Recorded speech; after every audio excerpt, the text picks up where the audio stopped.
दादासोबत आलेला व्यक्ती असेल, दादासोबत असेल, कोणी असेल, सर्वांनी कृपया हात जोडून खाली उतरून घ्या. दादा समोर या.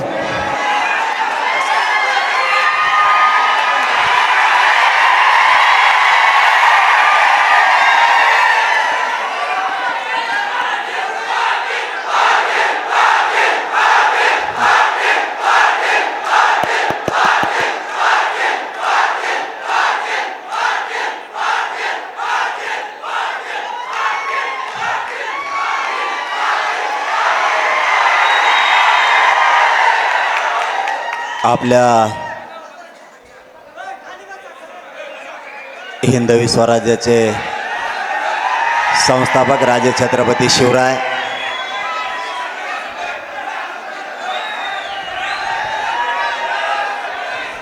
व्यासपीठावरती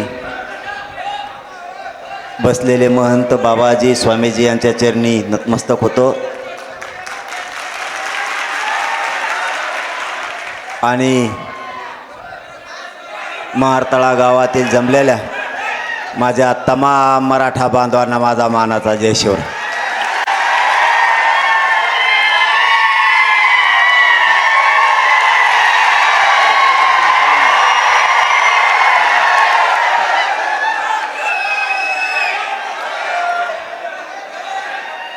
बस का आता, बस का.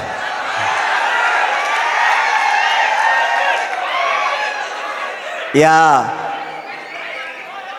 महारतळा नगरीतून सरकारला एक, अरे शांत बसा ना आता, राहू द्या ना. अरे त्यांनी नाही काम केलं तर काम काय. महारतळ्यात इतकी तुफान गर्दी झाली, राज्याला दिसून द्या ना, तेच दाखवणार आहे ना. एका गावात जरी एवढी गर्दी आहे तर राज्यात कसं होईन हे देवेंद्र फडणवीसने आजपासून समजून घ्यायचं.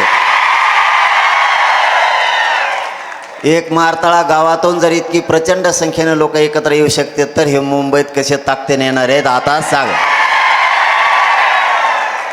चायला मला एक गोष्ट कळा ना, परभणीला गेलो तितकेच मराठी. आता वाटलं होतं लातूर थोडं कमी राहील, लातूर त्याच्या पुढे गेलं. आणि आज मी नांदेडच्या नगरीत आलो आहे, असं वाटलं होतं थोडं कमी होईन का काय. एक गावाची बैठक एवढी आहे तर उद्याची बैठक कशी होईल आता. एक गाव इतकं पेटून उठू शकतं तर आता नांदेड जिल्ह्याचा उद्याचं वादळ कसं असेल. आजच्या तुमच्या या गर्दीनंच सरकार रातभर झोपत नाही आता. आणि उद्याचे येणे तर मुख्यमंत्र्याला मुळ्यातच झालं म्हणून समजायचं आता. नीट करणारे डॉक्टर आहेत आपल्याकडे. गर्व वाटतो खरंच मला नांदेडचा. ज्या ज्या वेळेस येईन ना लयच ताकते नाही आता तुम्ही. एकदा पहिली सभा झाली होती, त्या सभेला मला आतमध्ये जायला 2.5 घंटे लागले होते. आतमध्ये जायला नांदेडची पहिली सभा झाली, तुम्हाला आठवते का. मी आयुष्यभर विसरणार नाही ती सभा. मी आज्यात गेलतो असा टंगडर सुद्धा खाली टेकलं नव्हतं. लोटीत लोटीत लोटीत तिकडच्या कडीला इतकी भयंकर सभा झाली तिथे. तशीच आजचे महारतळा गावची जरी एवढी प्रचंड मोठी बैठक आहे, याच्यातून सिद्ध होतं मराठी आरक्षण घेतल्याशिवाय आता मुंबई सोडत नाही. आपल्यालाही मुंबई सोडायची नाही. बैठका होत राहतील, बैठका येत राहतील, मंत्री येत जातील. समज गैरसमज मराठ्यात नको. पुन्हा वाटल चर्चा सुरू झाल्या येतील का, जायचं का नको, पुन्हा ही चर्चा होईल. तुम्हाला जाहीर इथून सांगतो, या महारतळ्याच्या नगरीतून नांदेडच्या भूमीतून जाहीरपणे सांगतो, आरक्षण दिलं तरी मुंबईला जायचं, नाही दिलं तरी मुंबईला जायचं. आरक्षण दिलं तर गुलाल घेऊन जायचं आणि नाही दिलं तर घिसकून आणायसाठी जायचं.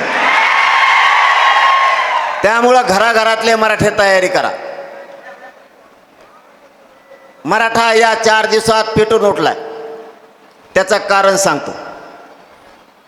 मराठे शांत होते. 7-8 महिने झालं सरकार आलेलं. मराठ्यांना असं वाटलं होतं मराठ्यांनी देवेंद्र फडणवीसला सत्ता दिली, न आंदोलन करता तो मराठ्यांना आरक्षण देईल असं मराठ्यांना वाटलं होतं. पण ज्या दिवशी गोव्याला अधिवेशन घेतलं, ओबीसी बांधवाला दोष नाही द्यायचा, ते अधिवेशन देवेंद्र फडणवीसांनी बोलवलं. मला एक सांगा रे, नांदेड जिल्हा ह्यो चळवळीचा जिल्हा आहे. अधिवेशन आपण बघितले की नाही, संघटनेच्या राजकारणाचे पदाधिकारी जमतात, पक्षाचे ठराव करतात. तुम्हाला ऐकायला येतं मी काय बोलतोय? बघा, ह्यो महत्त्वाचा मुद्दा आहे आपल्यासाठी. किती जातीवाद असावं देवेंद्र फडणवीस साहेबाच्या डोक्यात, तो तुम्हाला सांगायलो. एखादं पक्षाचं जर अधिवेशन असलं ना, सगळे पदाधिकारी मिळून ठराव करतात मागण्याचा, आणि तो ठराव कोणाला देतात? सरकारला. ही आमच्या मागण्या मंजूर करा. जर एखाद्या संघटनेनं अधिवेशन घेतलं तर त्यांचे पदाधिकारी असतात, त्यांचे कार्यकर्ते असतात, किंवा शेतकऱ्याची जर एखादी कृती समिती असली तर सगळे पक्षाचे त्या शेतकरी संघटनेचे कार्यकर्ते जमतात आणि ठराव करतात अमुक अमुक मागण्याचा, आणि तो ठराव सरकारला देतात की मंजुरी द्या. इथं उलटच झालं आहे 75 वर्षात देशात. ओबीसीचं अधिवेशन ठराव कोणी करायला पाहिजे? ओबीसीने. तो ठराव कोणाला द्यायला पाहिजे? सरकारला मागण्या मान्य करा म्हणून. यांच्या अधिवेशनालाच मुख्यमंत्री आहे. बघा, मग जर मुख्यमंत्र्याचं तुमचं एवढं चांगलं आहे तर अधिवेशन घ्यायची काही गरज आहे का? सरळ जाणं त्याच्या बंगल्यावर, वर्षा बंगल्यावरून त्याला म्हणा हे मागण्याची अंमलबजावणी कर. अधिवेशन बोलवायची गरज काय? समजा सरपंचच तुमच्या घरातला आहे, तुम्हाला काय गरज आहे कुणाला म्हणायची सरपंच सही करतो का सरपंचाला सापडावं लागेल? सरपंचच तुमच्या घरात म्हणल्यावर तुम्हाला काही अडचणच नाही, गावकऱ्याला तरी अडचण आहे. अशी परिस्थिती त्या दिवशी अधिवेशनात झाली. अधिवेशनं येणेच बोलिलं, कानबी यांनीच फुकले, मराठ्यांच्या विरोधात आंदोलन करा म्हणून. अशी लोकात चर्चा आहे आणि शंका पण येते आम्हाला, प्रश्नचिन्ह आहे. का शंका येऊ नये? कारण सांगतो त्याचं. त्या दिवशी देवेंद्र फडणवीस साहेब असं म्हणले, मी ओबीसीचं काम करणार, मी ओबीसीसाठी लढणार. मग मराठ्यासाठी कोण लढणार? धनगरासाठी कोण लढणार? गोरगरीब ओबीसीसाठी काय दिलं? नुसतं निवडून यायचं असलं की म्हणायचं मी ओबीसीसाठी लढणार. ओबीसीला दिलं काय? बंजारा समाजाच्या योजनेचे हाल, त्यांच्या आरक्षणाचा हाल, कायकाडी समाजाचं, राजपूत समाजाच्या आरक्षणाचे हाल आहेत. मराठ्यांच्या आरक्षणाचा विषय नाही, धनगराच्या आरक्षणाचा विषय नाही, मुस्लिमाच्या आरक्षणाचा विषय नाही, दलिताच्या योजनाचा विषय नाही. निवडून येऊस तर फक्त म्हणायचं मी ओबीसीसाठी लढणार. हे ओबीसीनं सुद्धा ओळखलंय. म्हणून ते काय करतोय आता, त्याच्याच पक्षातले भाजपचे ओबीसीच्या कार्यकर्ते गोळा करतो, त्याचंच अधिवेशन घेतोय. का शंका घेऊ नये? तिथं आल्याच्या नंतर दुसऱ्या दिवशी पत्रकारांनी देवेंद्र फडणवीस साहेबाला प्रश्न विचारला. मराठे मुंबईत यायला लागले. त्यांनी काय सांगितलं? पोलिस बघून घेते म्हणजे का मारायला लावतो काय आम्हाला? आणि काय बघते रे ते आमचं? ही कोणची दादागिरी आहे? आणि मराठ्यांना चॅलेंज एवढं सोपं होत, त्याला जर कोणी हाणीन फिरेन म्हणलं ना, मग त्या 5 पट ताकदीनं जात असतंय मुद्दाम. मग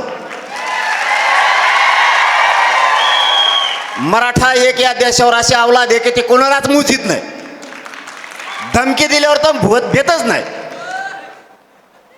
तुम्ही धमकी द्यायलात, पोलिस बघून घेतील. देवेंद्र फडणवीस तुम्हाला या महाड तळागावातून सांगतो, धमकी द्या, आडवा उभा कोणी पण येऊ द्या, मनोज जरांगे आणि मराठे मुंबईत घुसणार म्हणजे घुसणार. काय व्हायचं ते होऊ दे. सत्ता हातात दिली म्हणजे का आमच्या लोकांचे मुर्दे पाडणार का? गरीब मराठ्यांच्या लेकराचं वाटोळं करायचा अधिकार दिला तुम्हाला कोणी? मी हटत नसतो. काही झालं 29 ऑगस्टला मराठे मुंबईत जाणार आहेत. तुम्हाला पण सांगतो, नांदेड जिल्ह्यातल्या थांबये काय झालं त्याला 9 वाजून गेले का रे?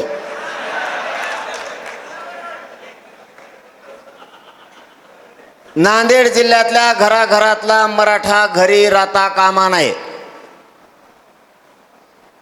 इमानदारीनं सांगा, सगळे वर हात करून मुंबईला येणार का? बघा या हात वर केल्यावर कसं दिसतंय. दाखा रे मीडियावाले, दाखा जरा हे देवेंद्र फडणवीसला.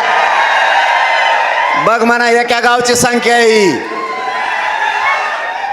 देवेंद्र फडणवीस साहेब, तुम्ही जर शहाणे असले ना, या आग्या मोहोळ मुंबईत येऊन देऊ नका. आधीच आरक्षण देऊन मोकळं व्हा, नाही तर तुमच्या दारात हे भात शिजल्याशिवाय राहत नाहीत. आता अवघड आहे. यावेळेस इतके मराठी मुंबईत जाणार आहेत ना, तुम्हाला खरंच सांगतो मी, लईच मराठी मुंबईत येणार आहेत वायबारीने, पहिल्यापेक्षा 5-10 पट. फक्त उद्यापासून एक काम करा, घराघरात जाऊन घरं पिंजून काढा. कुणालाही व्हॉट्सअपवर मेसेज टाकू नका. घराघरात घुसून सांगा, एवढे वेळेस मुंबईला चला, मराठी जिंकायचे ह्या बारीने. काही झालं तरी मराठ्याच्या डोक्यावर गुलाल टाकायचा म्हणजे टाकायचा. आपला हैदराबादचं गॅजेट आपल्याला घ्यायचं म्हणजे प्रत्येक घरातला मराठा माणूस ओबीसी आरक्षणात चालला. सातारा संस्थांचा बॉम्बे गव्हर्नमेंटचा घ्यायचं, सगळ्या सोयरीची अंमलबजावणी घ्यायची, मराठा आणि कुणबी एक हे तो पण जाहीर घ्यायचं. आता माघारी यायचं नाही. सरळ सांगा, समाजाला खरं बोला. ज्यांना मुंबईला राहायचंय त्याने 10-15 दिवसाच्या तयारीने चला, आणि ज्यांना इथं काम आहेत त्यांनी फक्त मुंबईपर्यंत आम्हाला वाटा लावायला. आम्हाला एक बी मराठ्याने घरी राहायचं नाही. आम्ही एकदा मुंबईला बसलो, तुम्ही वापस या. मी बघतो ते आरक्षण कसं देत नाहीत. ते आपली भाषा कळते त्यांना.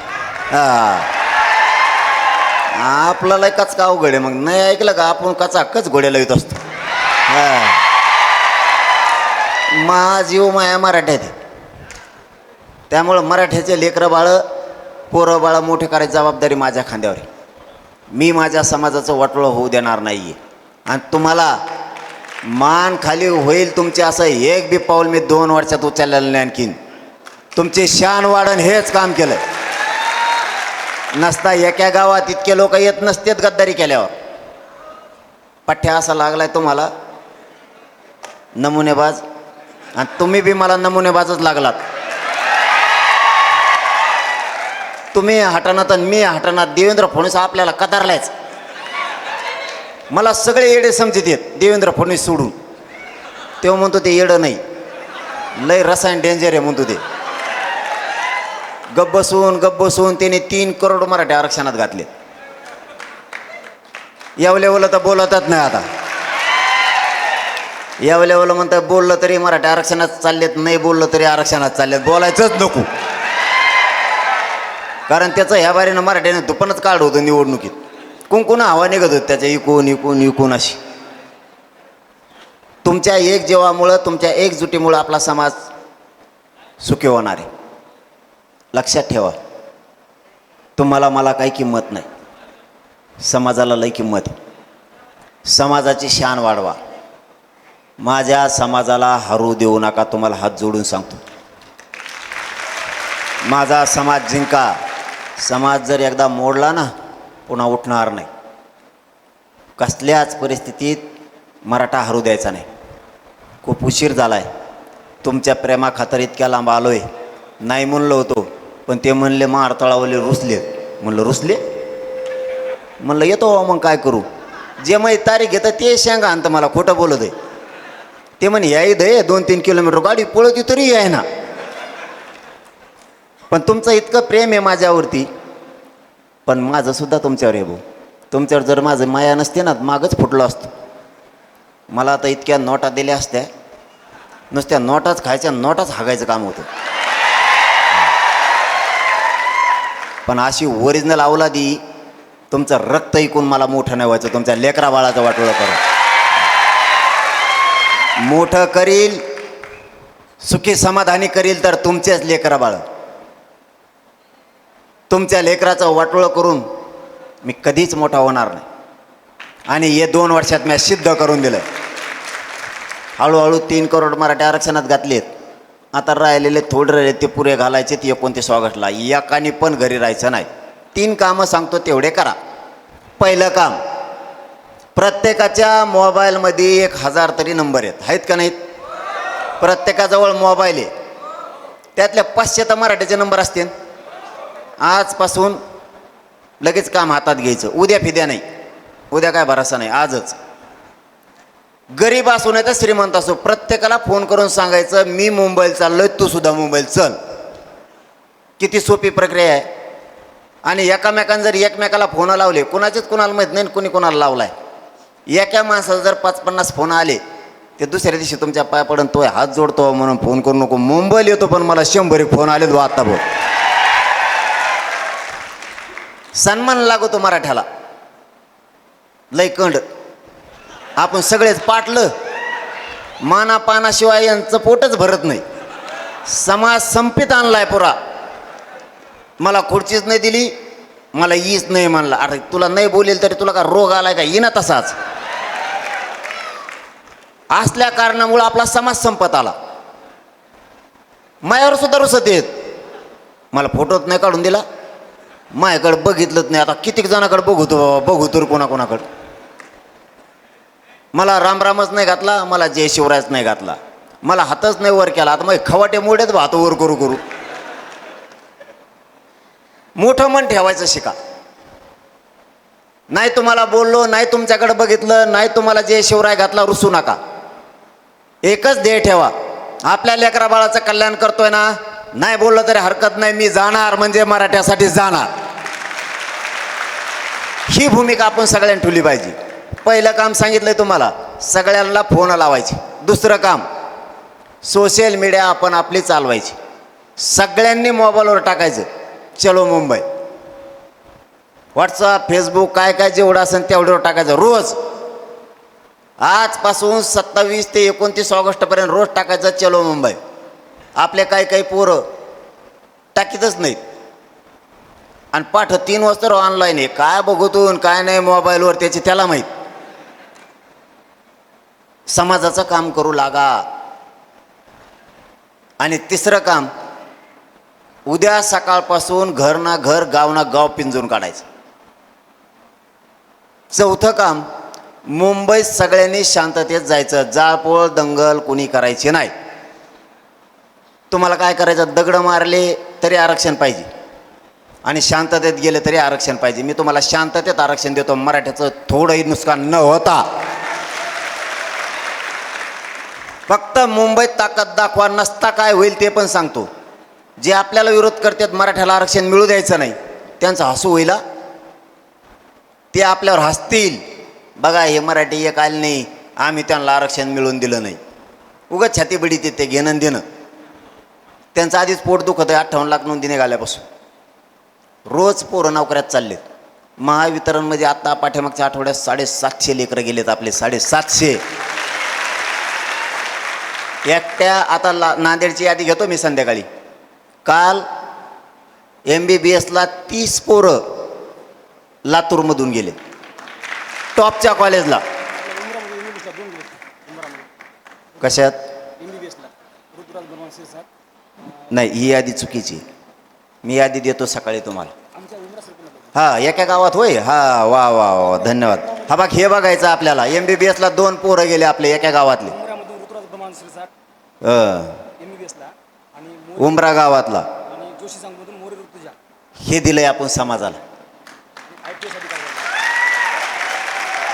ओबीसीतून गेलाय. SP आहे सध्या SP आहे. त्या रँक IPS मध्ये 510 रँक आहे, आणि IS मध्ये 306 रँक. ओबीसीतून SP झाले. OBC मध्ये डॉक्टर कीर्तन अशोक. वा वा वा. बघा बरं, लेकरं किती श्रीमंत व्हायला लागले आपले, मोठे व्हायला, किती सुखात बसायला लागले. गेल्या 7 वर्षाचा मला डाटा दिला त्यांनी. वा वा, खूप शुभेच्छा. करू, सत्कार करतो तुमचा. MBBSला गेलाय पोरगा. हे दिवस जर बघायचे असले ना, तुम्हाला एक राहावं लागेल. रुसून चालणार नाही, मान सन्मान बघून चालणार नाही. चिखलात बसायला जागा दिली तरी बसावं लागेल, तेव्हा आपले लेकरं बाळं मोठे होते. आपलं आयुष्य गेलं, लेकरा बाळाचं आयुष्याचं वाटोळं करायचा अधिकार तुम्हाला कोणी दिला नाही. लेकरा बाळाचं वाटोळं होऊ देऊ नका. इथं कोणी कोणाचं नाही.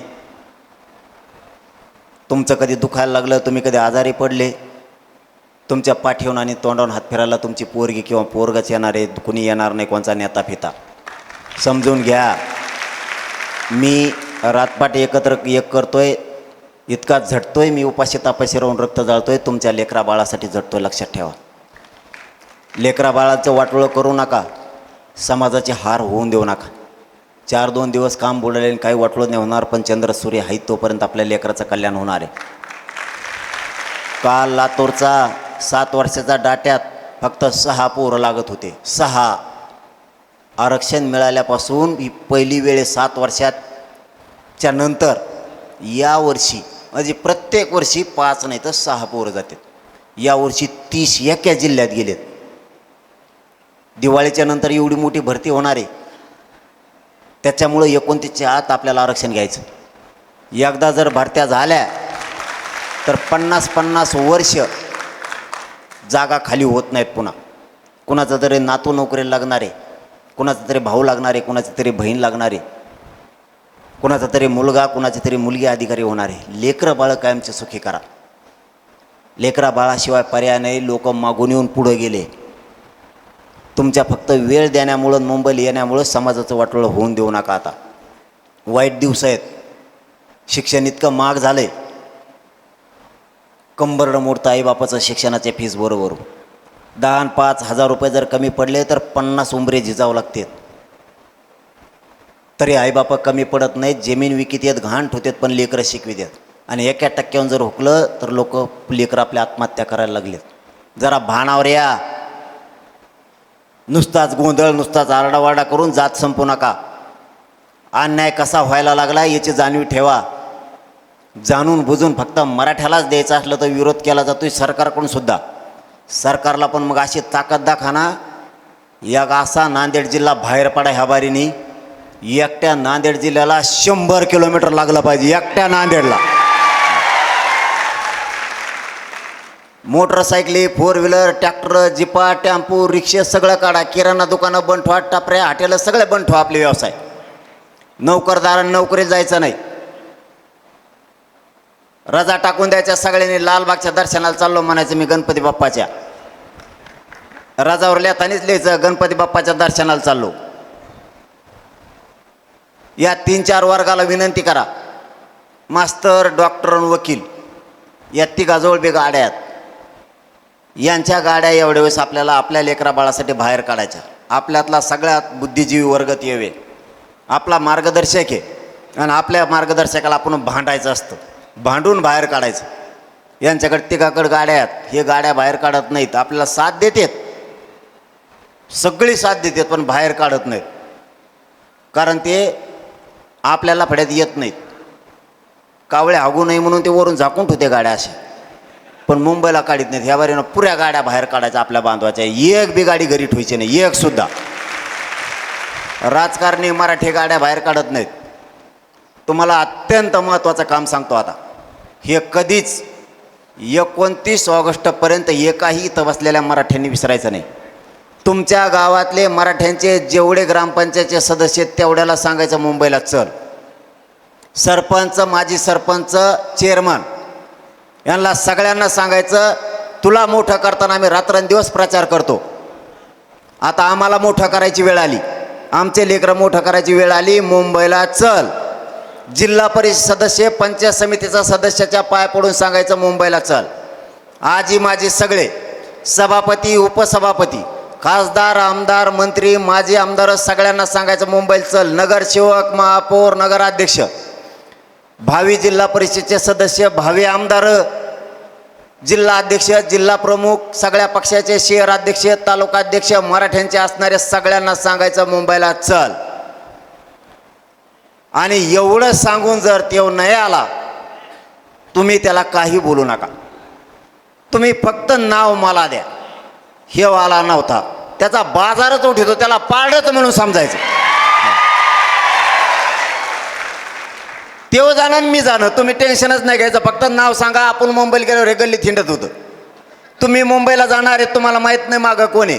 घरी तईला सांगून ठेवायचं मी मुंबईला चाललोय, मागं गल्लीत कोण हिंडतं मला माहीत नाही. गल्लीत कोण कोण हिंडतंय माघारी आल्यावर सांग. तई बरोबर सांगते आपल्याला ह्यो गल्लीत हिंडत होता. त्याचा बाजार उठायची जबाबदारी मनोज जरांगेची, तुम्ही टेन्शनच घ्यायचं नाही. तो किती दादा असून द्या, दादीन असून द्या, दादा फादा तर मी काही ठुले नाहीत. आता अर्धे मोक्यात घातलेत, काही ठुले नाहीत. दादा फेदा तिकडे इतके दादा तर नाहीतच तुमच्याकडे. ते दादा डायरेक्ट डिस्काउंटच करतात. डिस्काउंट करणारे दादा जेला तर आता नुसतेच शेण पापड्या खातात. आता एक दादीन राहिली, वळवळ केली की गेली. वळवळ करायची नाही, फक्त मजेन राहायचं. मंत्री होय, काय व्हायचं तर होय. मराठ्याच्या वाटा गेलं की बाजार उठेलाच. तुम्ही ते टेन्शनच घेऊ नका दादाचं. चांगले चांगले दादा कॅकताडात झोपलेत अंतरवालीत. काही काही रच्चे आलेत आमच्या तिकडच्या खासदाराला घेऊन. हळूच जाऊ का मी, पडन का काय. म्हणलं मला काय माहीत पडन का काय. आता ते म्हणले लय बेकार चाललंय. म्हणलं चलून दे मग. यांना आपल्या लेकराला मोठं नाही केलं की यांना सुट्टी द्यायची नाही. खरंच स्वाभिमान, गर्व वाटतो यार मला ह्या नांदेड जिल्ह्यातल्या मराठ्याचा. कव्हा जा तेवढीच गर्दी, कधीही बोलवा. इतकं जागरूक जर राहिलं ना, कधीच समाजावर दलिंद्री येणार नाही आपल्या, कधीच दलिंद्री येणार नाही. आणि मी आहे ना राव, तुम्हाला रोजानं लावला तरी 24 घंटे काम करणारा भेटणार नाही. आपलं 24 घंटे चालू आहे. रोजानं लावल्याला दुपारा जेवायला बसन, त्याला जर म्हणले ना उठा आता, ते म्हणतो चाललो मग, तू तुपलं बघ दुसरा. आपण 24 घंटे काम करतो, कारण समाजाच्या वेदना मला माहिती आहे. समाजाचे किती हाल आहेत मला माहिती आहे. माझ्या समाजासाठी कोणी नाही करत. माझ्या समाजाच्या चपलासकट पाय पडतात निवडून याच्या टायमाला. पण माझ्या समाजाच्या लेकराचा एखादा प्रश्न सोडायचा असला तर माझ्या समाजाच्या मदतीला कोणी येत नाही. त्यासाठी आपली थांब ना, दमत नाही. आगे बडवून आणि मी आगेच आहे ना, मागं जायनाच ना मी. आणि मी मागं जायना म्हणून त्यांची अशी पंचायत झाली. त्यांना वाटतं मी पटकून संपव, कारण मी इतकं इमानदार त्यांना जमत नाही. त्यांना फुटणारा लागतो. इकडून पैसे गोळा कर, तिकडून पैसे गोळा कर, त्याच्यातून फाळका हाण.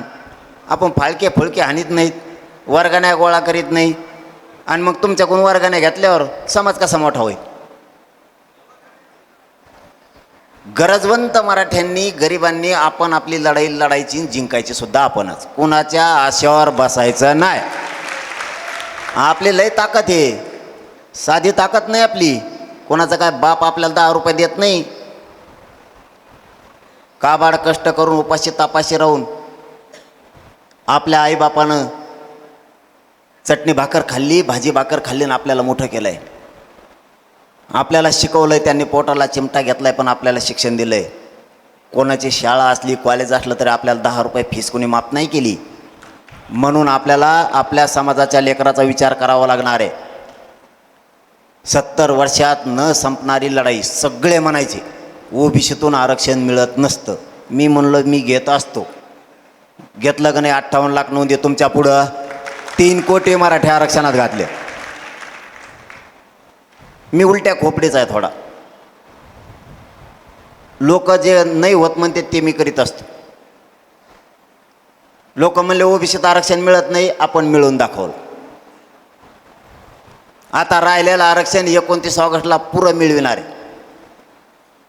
1% सुद्धा मार्ग शिल्लक ठेवत नाही. फक्त तुम्ही सगळ्यांनी मुंबईला निघायचं. इतकी ताकद लावायची तितके लावा. आणखीन याच्याबरोबर 2-3 गोष्टी करा. समाज हुशार व्हा, समाजाचे लोक सावध व्हा. आपल्यात भांडण करायचं नाही. एखाद्याने आपल्याला 10 शिव्या दिल्या तरी ऐकायचं, पुढं व्हायचं. काही लहानपण नाही. समाजाला मायबाप समजा. समाज किती वाईट बोलला तरी त्याला उत्तर द्यायचं नाही. आपण आपल्या विरोधात ताकद वायाला घालायची अजिबात नाही. उद्यापासून सगळा बदल करायचा. आपल्यात वाद बंद. भांडण करायचं नाही, एकमेकाच्या अंगावर जायचं नाही, एकमेकाला साथ द्यायची. अधिकारी वर्ग सुद्धा आपल्याला साथ द्यायला लागलाय. आता मोठमोठाले श्रीमंत मराठे ते सुद्धा साथ द्यायला लागलेत. त्यामुळे आपण सुद्धा एकमेकाला साथ द्यायची. अधिकाऱ्याला कोणी त्रास दिला मराठ्याचा, त्याच्या बाजूने सगळ्यांनी उभं राहायचं. दुसरं काम, आपल्या लोकांनी दारू प्यायची नाही. पुऱ्याने दारू सोडून द्यायची, अजिबात व्यसनाच्या आहारी जायचं नाही.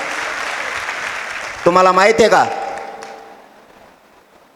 तुमचे लेकरं बाळ ज्यावेळेस बाहेर गावात शिकत येत, बाहेर जिल्ह्यात शिकत येत, तुम्ही जर इकडं दारू पिऊन एखाद्या बार गटारात जर पडलात तर तुमच्या पोराचा मित्र तो म्हणतो, तो बाप दारू पिऊन पडला होता काय रे? आपलं लेकरू खाली मान घालून जगतं. आपली पोरगी जर बाहेर जिल्ह्यात शिकत असली, आपला जर कुठं दारू पिऊन गाडीहून पडून हात मोडला तर त्या आपल्या पोरीची मैत्रीण म्हणते, तुपला बापाचा हात मोडला, दारू पिऊन पडले होते काय? पोरगी खाली मान घालून जगती, लेकरं खाली मान घालून जगते ना, असं वागू नका. संसाराचं वाटोळ होतं पुऱ्या. पाहुण्या रावळे नीट बोलत नाहीत, गाव नीट बोलत नाही. आपल्या घराची दशा होती, संसाराचं वाटोळ होतं. दारू प्यायची बंद करा.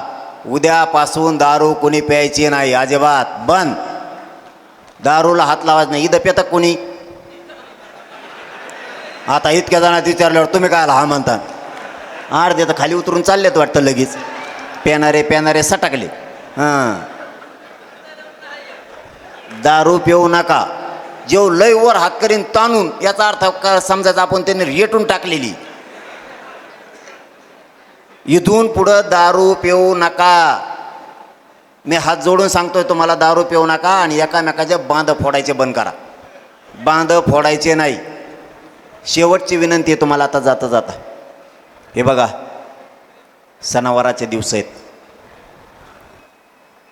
इथं राहताल, एखादी पोळी खाताल, 10-15 भजे खाताल. सण बुवार पुन्हा येतील, पण आरक्षण नोकरी जर गेली तर पुन्हा येणार नाही. लेकरा बाळाचं वाटोळं करू नका. हिंदू संस्कृती, वारकरी संप्रदायाची संस्कृती जपणं आपले कर्तव्य आहे. पण याचा अर्थ असा नाही की समाजाच्या लेकराचं वाटोळं होईल. आता गणपती बाप्पा आहेत, पुन्हा आपण अर्धी ईद गुतून पडतो. काही वेळेस प्रमाणात कमी करा.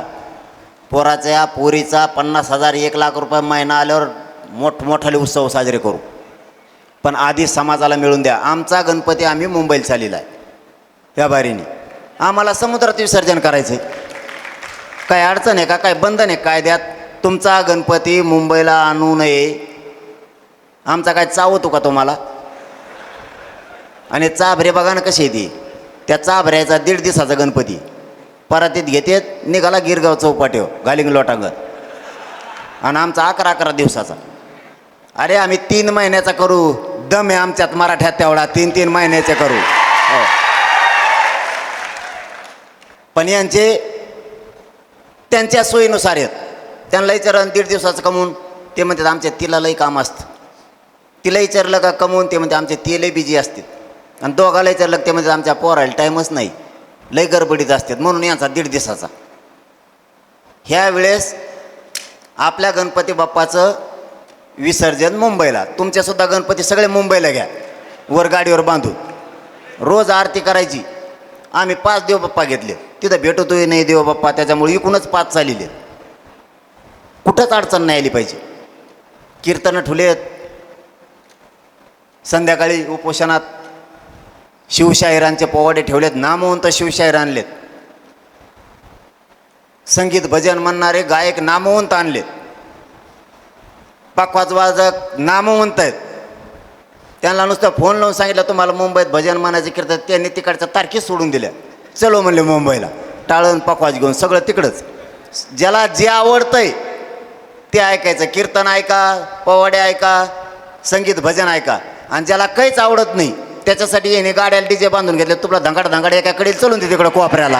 आता काय चलून द्या, आता लफडं तुपलं एकाकडीला काय करावं मग आता? ज्याला जे असेल ती. प्रत्येकानं आपण आपल्या गाडीला डीजेच घेतले, डीजे लावायची गरज नाही. आणि देशात एवढी मोठी मिरवणूक कवाच होणार नाही. नांदेडपासून गणपतीची मिरवणूक मुंबई पोत, रेकॉर्ड ब्रेक होईल ना. आणि सगळ्यांनी गणपती घेतले. आम्ही घेतलाय बा. जर आपले 2 माणसं मुंबईला गेले तर 2 घरी आहेत. जर तुम्हाला इथंच बसायचं असेल तर बसा. 2 आपले आई वडील जर मुंबईला गेले तर पोरं घरी आहेत गणपतीची आरती करायला. आणि पोरं गेले तर आई वडील इथं आहेत. त्याच्यामुळं उत्सवात लय गुंतून पडू नका एवढं वर्ष. एकदा समाजाला जिंकून द्या, दणक्यात उत्सव करीत जाऊ आपण मोठमोठाले. पण आज संकट आहे. संकट असल्यावर जेवतं ताट बाजूला लोटायची प्रथा मराठ्यात आहे. शेती आपले आईबापा आपल्याला शिकवतात. पाऊस पडल्यावर शेतकऱ्याची एक म्हण आहे, मढं झाकायचं पण पेरणी करायची. तर आयुष्यभर आपल्या लेकराला लक्ष्मी म्हणून ते धान्य घरात येतं. तसं वेळेला महत्त्व द्यायचं. सध्या मराठी राज्यातले आता खवळून उठलेत, मुंबईकडे निघालेत. आपण घरी नाही झोपायचं. मर्दाच्या भूमिकेत मराठ्यांनी यायचं, भेकडाच्या भूमिकेत जगायचं नाही. अख्ख्याचे अख्खे मराठी मुंबईत दिसले पाहिजे. मी रातपाट एक करून जीव जाळतो, उपाशी तपाशी राहतो तुमचे लेकरं मोठे होण्यासाठी. मावशी झोपतान एक डुकली आणली, मग आलंय बारीक देण असतं. म्हणून तर देवेंद्र फडणवीस फुल टेन्शनमध्ये. कालपासून खलबतं सुरू झालेत. आज एक मंत्री आले ते, आता हे सुरू झालं मचाळा.